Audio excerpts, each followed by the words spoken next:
Salut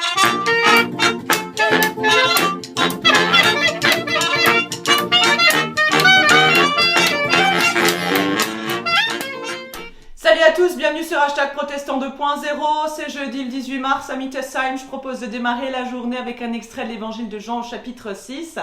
Aussi un passage que nous pouvons méditer en ce temps de carême où il est question du pain de la vie et de Jésus. Alors voici ce qu'il nous est dit. Là-dessus les Juifs discutaient vivement entre eux. Comment cet homme peut-il nous donner sa chair à manger, demandait-il. Et Jésus leur dit, oui, je vous le déclare, c'est la vérité, si vous ne mangez pas la chair du Fils de l'homme, et si vous ne buvez pas son sang, vous n'aurez pas la vie en vous. Celui qui mange ma chair et qui boit mon sang possède la vie éternelle, et je le relèverai de la mort au dernier jour. Car ma chair est une vraie nourriture, et mon sang est une vraie boisson. Celui qui mange ma chair et boit mon sang demeure uni à moi, et moi à lui. Le Père qui m'a envoyé est vivant, et je vis par lui. De même, celui qui me mange vivra par moi. Voici donc le pain qui est descendu du ciel. Il n'est pas comme celui qu'ont mangé vos ancêtres qui sont morts, mais celui qui mange ce pain vivra pour toujours. Jésus prononça ces paroles alors qu'il enseignait dans la synagogue de Capernaum. Voici donc le pain de vie, ce pain de vie éternelle, et c'est Jésus lui-même qui en parle, il parle de lui d'ailleurs. La chair et le sang, on le comprend bien, représentent la personne dans sa condition humaine. Ce pain de vie, chair et sang de Jésus, sont donc constitutifs de toute la personne de Jésus. Mais sa personne est celle qui a traversé et qui a vaincu la mort pour donner vie à tous les hommes. Ses adversaires ne s'y trompent donc pas. Ils ne peuvent croire que sa mort soit source de vie pour tous.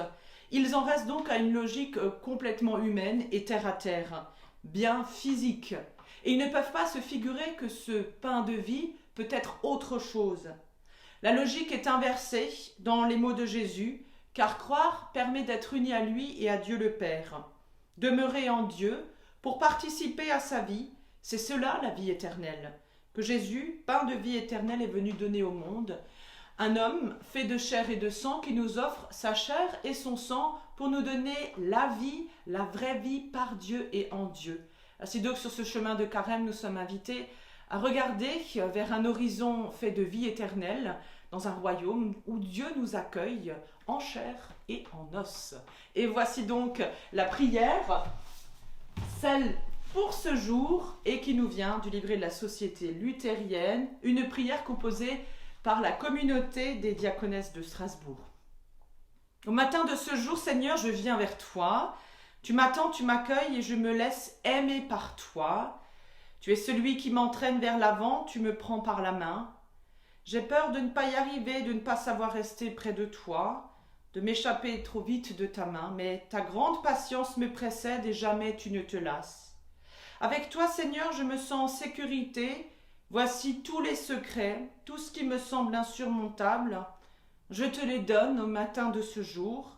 J'ai choisi avec toi la confiance. Tu es mon Dieu. Ainsi soit-il. Je vous souhaite une super belle journée sous le soleil de Dieu et dans sa grâce et je vous donne rendez-vous demain matin pour la prière du petit-déj et ce dimanche en vidéo avec une méditation qui nous sera apportée par un collègue de notre union d'église. Portez-vous bien, à plus!